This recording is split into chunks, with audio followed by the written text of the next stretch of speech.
What does repairing a truck have to do with managing wildlife? It's wildlife mechanics, the tools that drive the resource.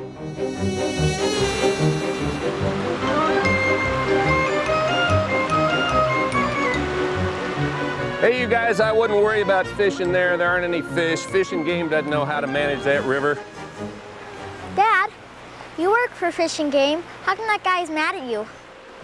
Connor, it seems like everybody has an opinion on how to manage fish and wildlife. It certainly isn't an easy job. How do you manage fish and wildlife? Well, I guess the easiest answer is that fish and wildlife biologists try to make sure there's not too many animals or too few. There can't be too few trout in this river. We caught a bunch and released them. You're right, Katie, there's plenty of trout in this river. I think our fisherman friend just had a bad day. I've had plenty of those myself.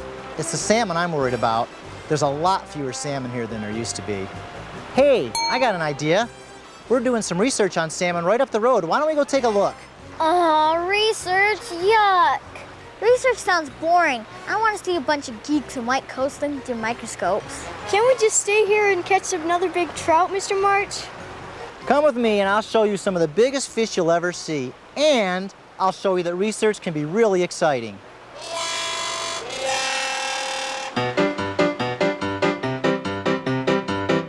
Hey, mister.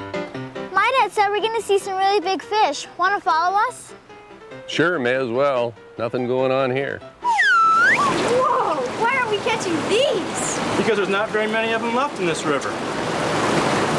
Do you know what we call a species when their populations get extremely low? You mean when there's too few of them? Endangered? That's right. This is the Chinook salmon, and they're endangered here. When this fish was just a kid like you, it lived in the stream and was only this long. Then it swam all the way to the ocean. All the way to the ocean? How far is that? 900 miles. That's right. It would be like driving from Chicago to New Orleans or from Seattle to San Francisco. Do you think you could swim that far? No way! Whoa, that was cool! And after about 3 years, they swim all the way back, here to the same stream where they started as eggs. How did they find their way home? In fact, they smell their way back. Come on, how do you know that? Research! We study salmon so we can make good decisions on how to manage them to get more fish back. Let me show you some of the research we're doing right here. Here's one thing we do with these salmon. We check to see if they have a passive integrated transponder or pit tag. A what? A pit tag. Remember how I told you about the salmon starting here as little kids? Well, we actually call them smolts. A tiny computer chip is inserted under their skin. With that computer chip, we can determine what the journey to and from the ocean was like and what may have happened to them along the way. So does this fish have a pit tag? Let's check. Yep. Okay, let's put him back into the river. Will all this research save salmon from being endangered? We don't know. There are a lot of other factors involved. But without research, we wouldn't begin to know how to save the salmon. One thing we do know is that this river has the carrying capacity to hold a lot more of these fish. Well, back to work for me. Goodbye, Mr. Patterson. Thank you. Come on, you guys, let's go. Carrying capacity. What's that? Carrying capacity. All habitat has carrying capacity. It's the number of animals that a habitat can carry. You all know what habitat is, don't you? Food, water, shelter, and space. We've known that forever, Dad. Well, good. Mr. Patterson knows from his research that this river has not reached its carrying capacity yet. At one time, there used to be a lot more fish here. We're trying to manage it so there'll be more salmon here again. Can you have too many salmon or other animals for the habitat? Sure, sometimes wildlife can go over its carrying capacity. Hey, how much water could you put in this bucket? A bucket full. So what happens when you begin to fill it past a bucket full? It overflows everywhere. Okay, well, a habitat with too much wildlife can overflow too. What happens to the overflowing animals? Well, if they don't get enough food, water, shelter, or space, they may die. That's especially important in the winter months when wildlife has a harder time finding food. Do you research that too? Yeah. We're going to go out today and catch some mule deer fawns for our winter mortality study.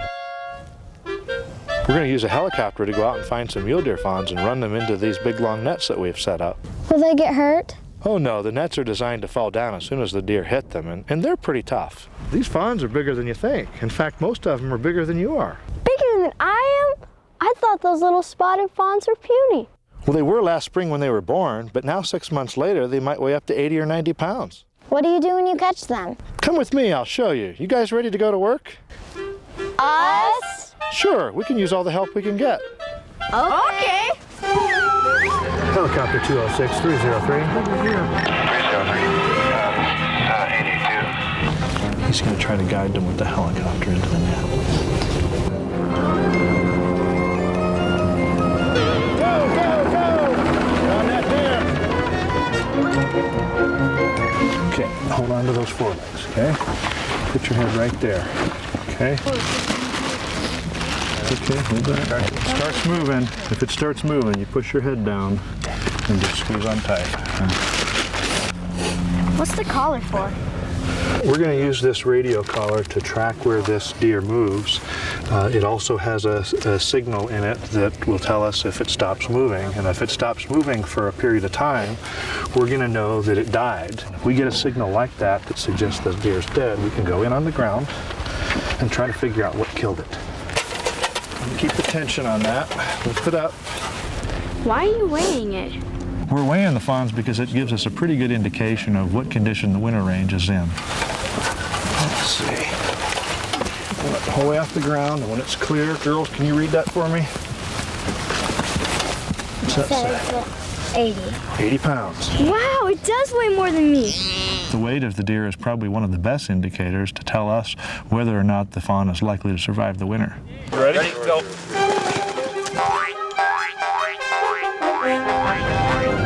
Helicopter, we're ready for more.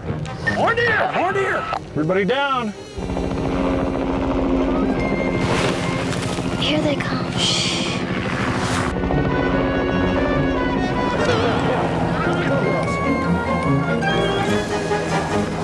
I'm going to go ahead and put this radio collar on now. Anybody tell me why we do this? So you can keep track of it and tell when it dies? Right. They're huge and very strong.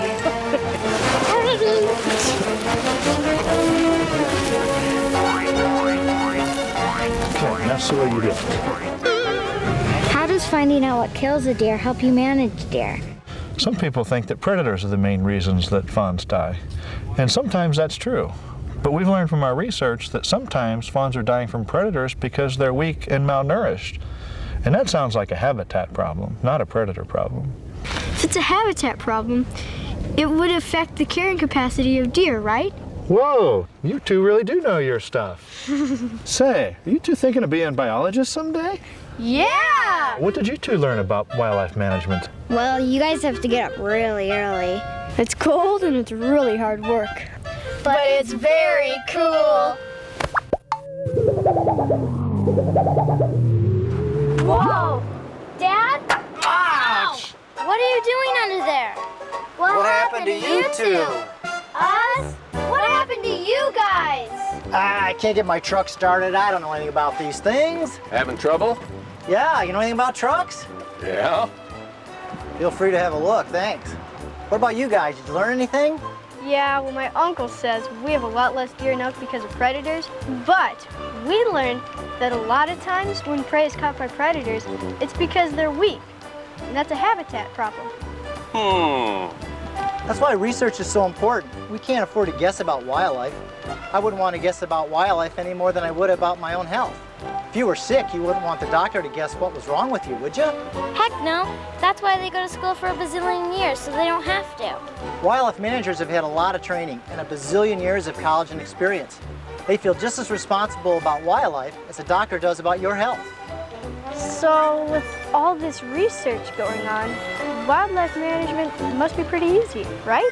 Research is never easy, as you discovered with the mule deer.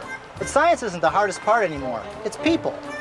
I've got a few tools along. I think I can fix this. Great. What do you mean, people? Well, for one thing, we have a lot more people than we used to, and that's going to affect habitat. As human populations grow, they replace wildlife habitat with human habitat. We need habitat for both wildlife and humans, but somehow we have to find a balance. can you research that too? What do you think? Yuck! That stinks!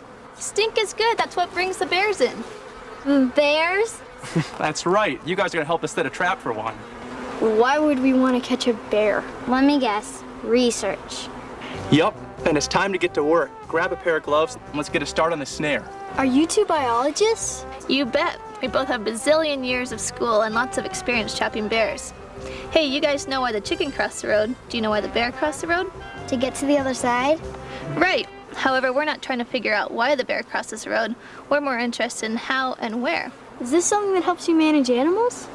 Yup, as more people move into the area, they create more traffic, which means more injuries to both bears and humans. So we're trying to find a better way for bears to cross the road. But first, we need to know where and how often they cross. So what's the plan? Are you gonna ask it when you catch one? And how are you going to catch it anyway? Well, what did you guys think of that smell? Unbearable. Well, that's what brings in the bears. They can smell this stuff from a mile away, and they love to eat this stinking stuff. And they'll come down our path to get to the goods. They'll step on our snare, and boom, we've got them. And then you're going to ask it where it crosses the road. No, we're going to use a GPS, or global positioning system.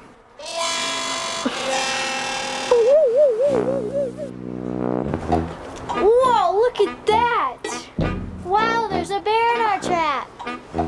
Looks like an adult black bear. Whoa! What do we do now?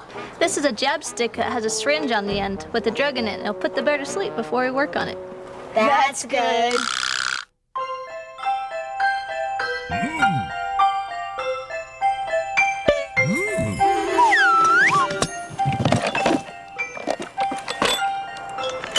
What's that for? This is a tooth extractor, What would you want a tooth for? so we can get an estimate of the bear's age. Did you know that inside the bear's tooth are rings, just like a tree? I'm glad it's asleep. Whoa, that collar's a lot different than the one we put on the mule deer fawns. It is different. It's a GPS collar. The highway department has built some special trails under the highway so that bears and other wildlife can more easily cross the road. So bears wearing the GPS collar are tracked by satellites in the sky, and we can learn how often they're using these special trails. Will this help keep bears and people safer? We hope so. That's why we're doing this research project. More and more people are moving into this area. And as more people move into wildlife's habitat, it becomes more difficult for us to manage for both. Now I've got to get this collar on this black bear.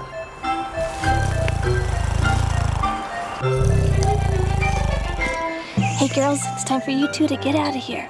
Why, is the bear gonna wake up soon? He sure is. Oh no. Here we go again. Whoa! What happened to you two? We had a great adventure. And we know we had more fun than you did. Did you get the car started yet, Dad? Not yet, but I think we're in luck. Mr. Crank here's a mechanic. So what'd you learn this time? Well, we found out that wildlife management isn't always about bringing populations back. Where we were, black bears were doing great. They had a healthy population. So what was the problem? Although the research says that there's plenty of room for black bears, many people actually think that there are too many bears. That's what I mean when I say that science isn't the hardest part about wildlife management anymore. Sometimes, no matter how good the research, not everybody can agree about the best way to manage wildlife. But you guys are the experts, not them. I know, but managing wildlife, it isn't fair or easy. But then, either is working on a car.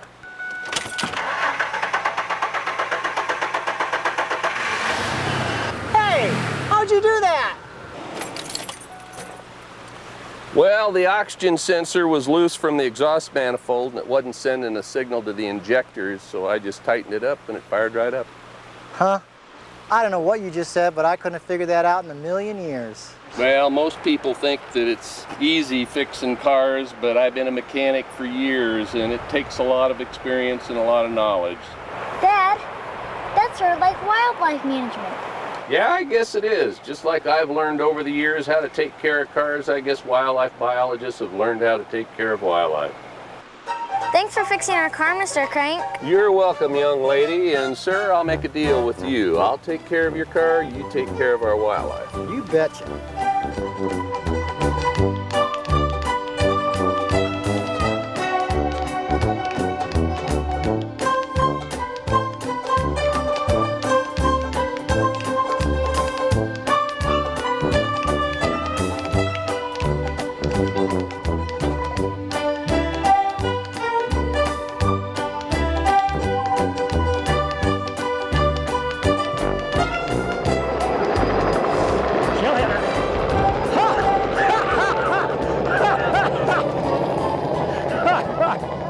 that's what I mean when I say that sometimes science isn't the hardest thing about wildlife management anymore. Brain dead. Oh, Mr. Sun, Sun, Mr. Golden Sun, please shine. You're not filming this, No, are you? not yet. I'm not. Good. But finish the song though, that's good. Stand by. And action. Yep, and it's Hold on time just a to... minute, stand by. That was going to be a good one, too. That was the best so far. It'll take 5 more takes. Okay. Question about the radio collar. What's the collar for? What do you dance? Aren't you listening? And action. Hey girls, it's time for you two to get out of here. One thing we do know, darn, why can't I remember that part of it? Having trouble? Yeah, you know anything about trucks? Yeah. Well, have free to look at a looker or something like that. Basically, all Will they get hurt? Oh no, the deer are gonna just screw around and fall down and everything will be fine. And action. What happened to you two? Ah, dang. Oh, Mr. Sun, Sun, Mr. Golden Sun, please shine down on me. It's not working. It's not working.